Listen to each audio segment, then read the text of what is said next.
In today's video, I'm going to use Photoshop to add a magic touch to this photo. You'll get to see how I select the shots, develop the concept, find the visual reference, and put them all together. So make sure you watch till the end. It's the rainy season. I captured the mushrooms in all shapes and forms, but I felt like there's something missing.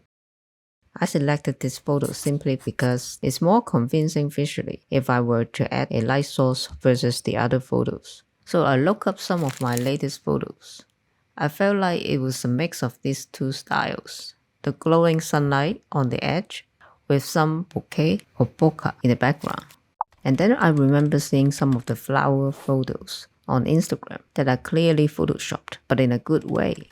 Some of them are airy and light, some are quite moody. People are quite generous to share the before and after, so I can see what elements are added in the pose. I figured I need something like light leaks to mimic this lens effect. So I download a handful from the website. Here's my plan. I'll be adding layers of overlays and blending them together in Photoshop. How does it sound? Let's get started, shall we? Here we are in Photoshop Beta. Since we're here, we might as well test out the generative fill. What do you say? There are 3 areas that I want to patch up. I'm gonna use the generative fill like the content aware fill. I use the lasso tool. Hold shift and select them all in one go. Hit this button and leaving the prompt box empty. It has created a new layer. Looks pretty natural to me. The next step is to import the layers I download. Not sure if you're familiar with Photoshop's blending mode. Let me pause here and explain. So this gradient layer, there are both lighter colors and darker bits. Blending mode decides how much of it will pass through. It's like a veil. The first group allows the darker parts to pass through. Lighter parts will be invisible. The second group is the opposite.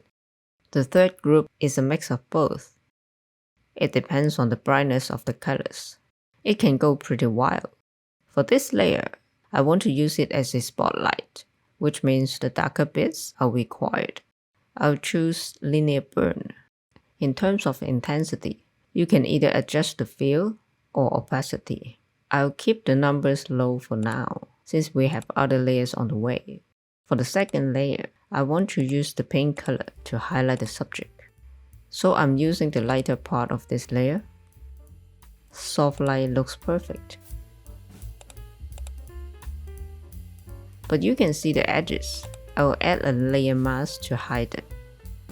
Here is the layer mask button. When you click on it, it adds a link to the layer. White means visible. Click on the mask and select invert. Now it turns black. We can use the paint brush to make the selection. The good thing about the brush is more customizable. Here comes the big boss. We are adding bokeh on the upper part of the image. We'll be using the layer mask a lot, as well as the blending mode, and that's what Photoshop is for. We are halfway there. Create a folder to keep things organized.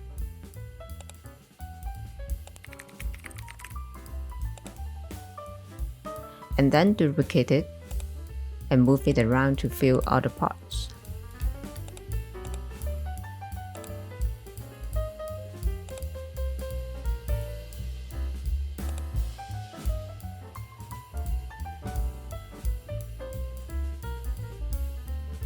You can choose a different blending mode.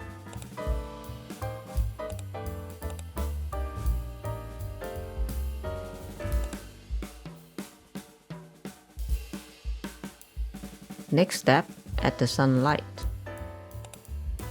Here's our reference photo.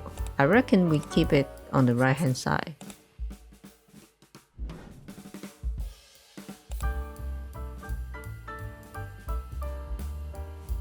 Again, add the layer mask and erase the unwanted bits. We can use a bigger brush for this one. It's important to adjust the flow and opacity to get the softiness.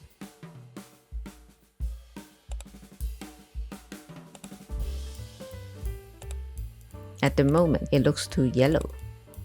Let me adjust the hue and saturation.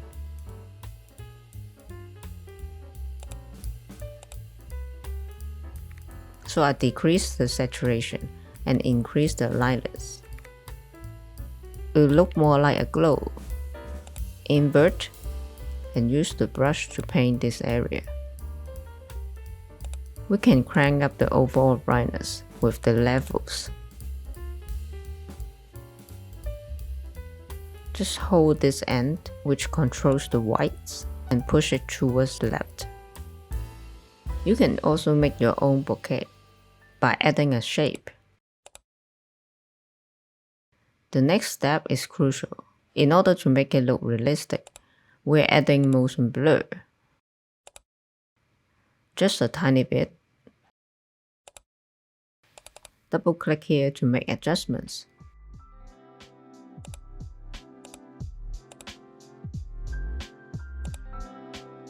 Then duplicate it, Command J on the keyboard. Make more copies, scale, and spread them out.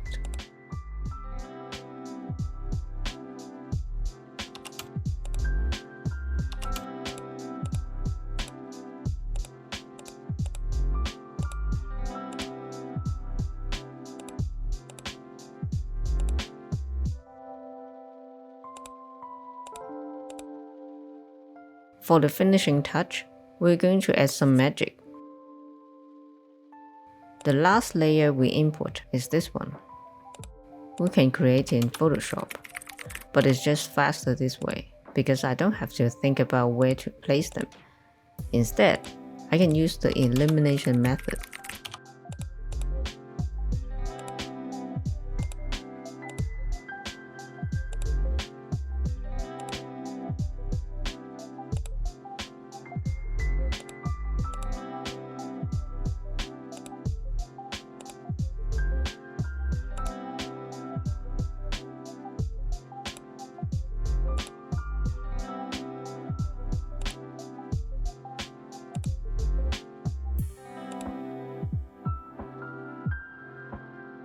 Here comes the before and after. Before is quite cold. We leverage the sunlight that shines on the original photo and a flared glow. Now it's much more inviting. I've made several versions based on the last edit. Which one is more appealing to you? Let me know in the comments. If you enjoyed this tutorial, don't forget to like and subscribe to the channel. Thanks for watching. See you in the next one.